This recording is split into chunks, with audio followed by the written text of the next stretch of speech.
Ladies and gentlemen, I am your planetary defense commander, Star-Lord New Thor 7, the T.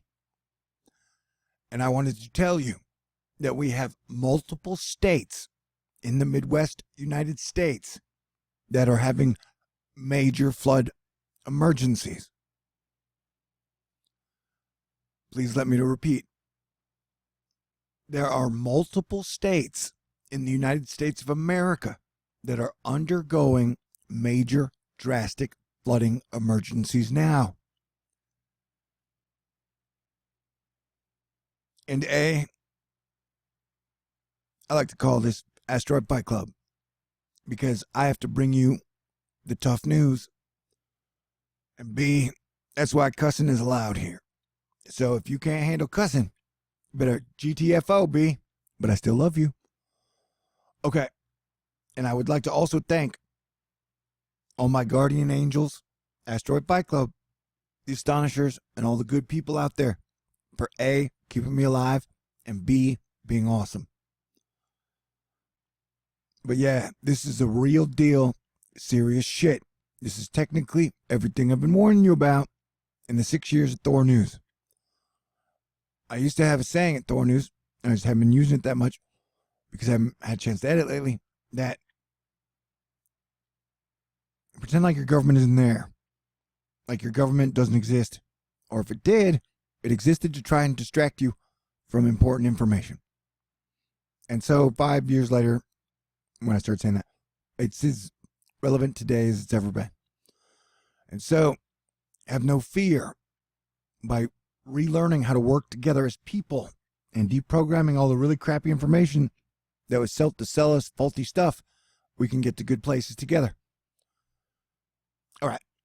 This is NBC News. The news is finally now talking about it. Officials confirmed that 2 people have died, and I wouldn't go by these dead totals because remember they told us 50 people died after Hurricane Maria for Puerto Rico, and it turned out to be over 5,000. So what we're trying to do here is save lives and adapt to these Earth weather changes being caused by the sun and planetary alignment of our solar system and a lot of other things. A lot of factors, man.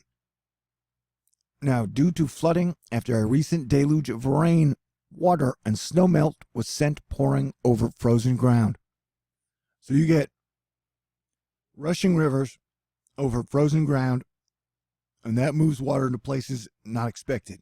There are a lot of variables going on, and so I have been focusing on the river complex, the Mississippi River, and all the rivers throughout the Northwest for a while, saying this is a clear and present danger and will continue to be so until hurricane season.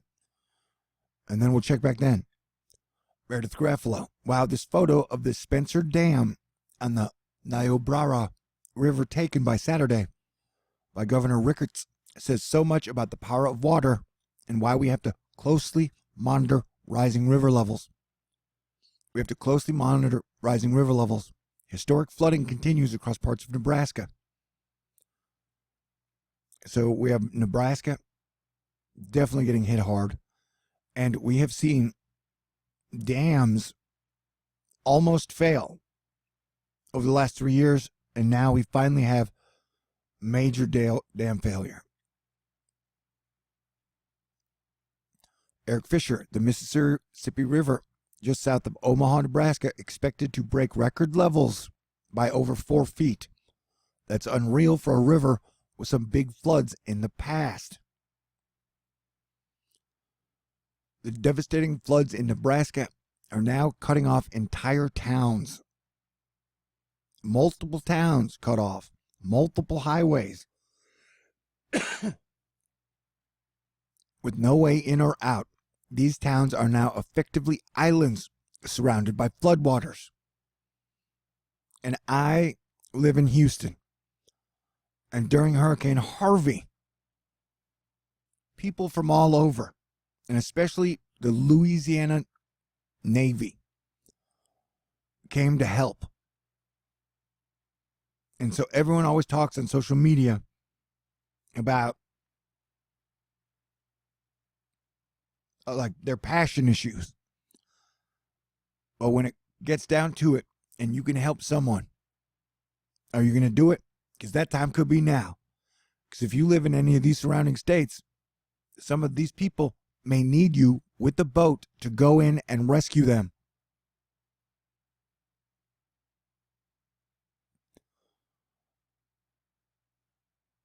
That these are problems that are happening right now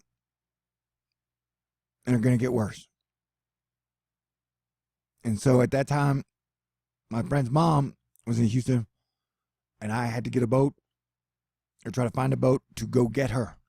And if this situation gets worse, we are going to need local heroes to go in and rescue people.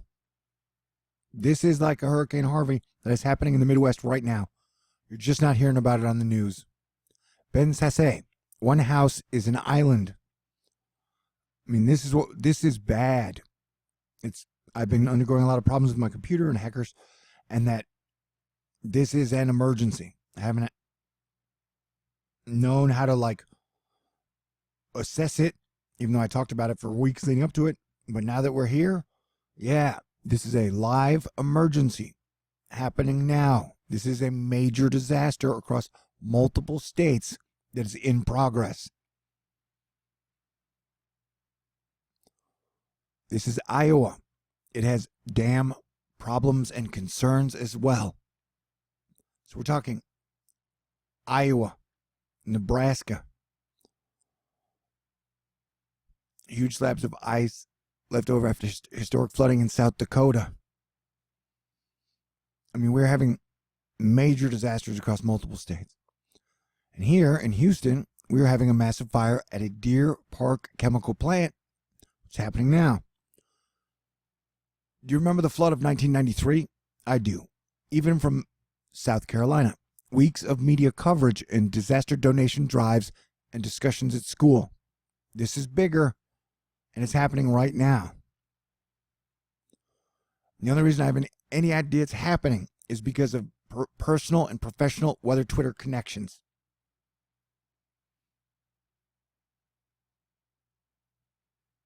And this is how I've pointed out over 5 years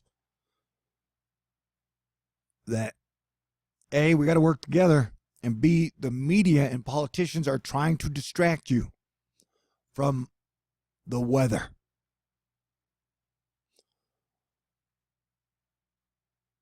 And that this is a major chance for us to stand up and be heroes. And first of all, I need everybody to pay attention. We're going to have to gather this up, especially the truth community, and cover this storm like the badasses that we are. And that's the whole thing, is even in the comment section where they're talking about what's causing it, whether it be carbon, grand solar minimum, chemtrails, robots, CERN. In this moment, the most important thing is we're making sure that we get the people in danger out of danger. And that we need to realize that there's a sign from every sector in Mother Nature and the animals telling us we need to pay attention. And we need to come together and adapt to these situations and challenges we got that are piling up. All right. This from the awesome Tim Kelly at the awesome #weather Twitter team. This for tomorrow? I hope not. We'll have to change plans. And so another big theory I have 9 minutes in is that I said after this big storm hit, the models literally showed no storms on the books.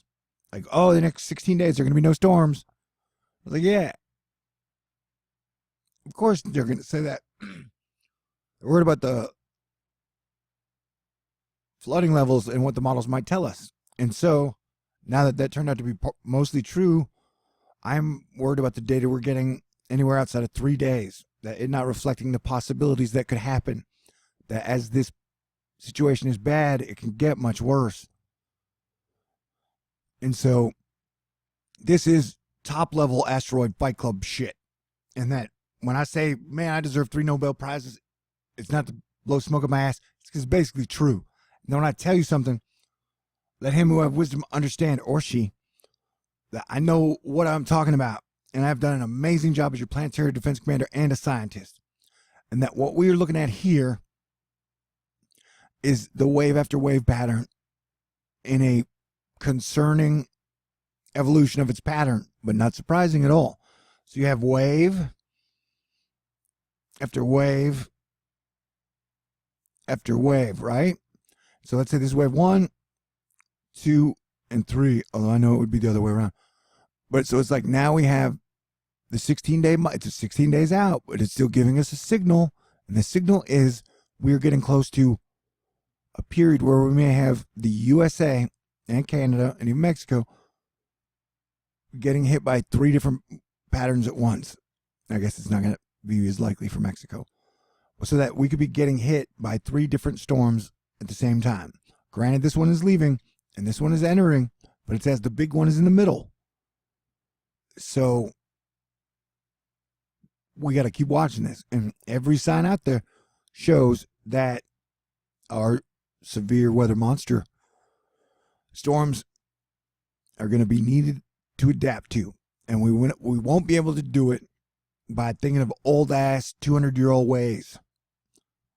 We got to get out of our oil and war nihilist mindset.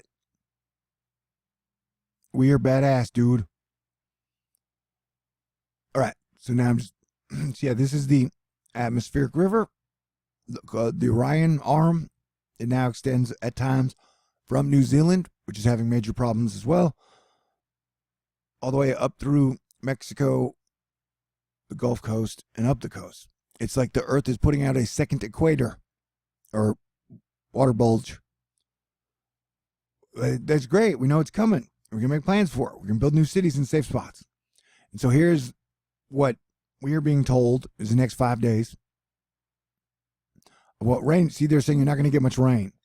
And I'm just saying, well, that's the best case scenario. And it is best to plan for the worst case scenario and then hope for the best case scenario. So we're going to have to be staying well on top of this thing. Right now, you got the atmospheric river trailing over, but it keeps resetting its pattern. And see how the next storm that is coming in somehow it doesn't show it as that bad or that big a deal. Let's hope it is correct. It shows light rain moving over California through the Four Corners and then staying light as our low pressure system spins up. And then it gets a little bigger, but it's super light the whole time. We finally get an orange spot and then some more. Notice how it doesn't show it getting very rainy at all until it passes the problem areas. So I'm saying at this point, we have every reason to believe that these models may not be that accurate. And that we should at least entertain the idea that there will be more storms coming in the week and that they might even be bad. And so this is what Tim Kelly was talking about. This is a different model variation, but both models are showing that whatever that is going to be problematic, possibly for the East Coast. 983 would be like a Category 2 hurricane. Okay, this is the FB3 GFS run.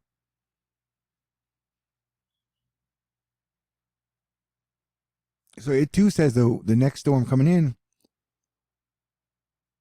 on Monday. Next storm coming in isn't going to be that big of a deal. Here it is. It's a little puppy. Don't worry about it. See if we got a tail. It's wagging its tail. Hey, it's a puppy. Don't worry about it. Wednesday's storm isn't that big a deal. See how it shows it like, hey, I'm a little puppy. Now I'm a hand puppet. Uh-oh. Skull eyes. On the 21st. And then, see, it looks like these two systems want to hook up on the 21st, Thursday, 4 days from now. We're going to monitor the situation. Yeah, we're definitely monitoring the situation. And then comes the next storm by next weekend. Oh, it doesn't look that bad either. Not much rain, just very light rain. Oh my God, Florida, lots of rain. As that giant system, as the next system moves up and the two systems try and combine. Look at that. Somehow, that storm doesn't get really scary till it gets off the coast. But these details are subject to change. So this is a full-on asteroid fight club. Put your boots on, put your game face on, and remember that we're the warriors here to adapt. Because we were made for this. The future is ours. And we're going to do amazing things. But we got to come together. And we got to come up with the solutions. It's like pretending we got no government. Although, thank God the government trained a lot of wonderful people in the police and peace officers, the military, the first responders. It's technically our job now for everybody to be a first responder in the best way they can. Because life is like a reality TV show. And we're going to play a bunch of weather games. Are we going to win them? Heck yes, we are. With flying colors. And the rewards are going to be fantastic. So have faith in these dark, turbulent times. It will get better. But we got work to do in between now and then. Stay cool. God bless everyone. Let us live long and prosper together. I love you. And may the force be with you always.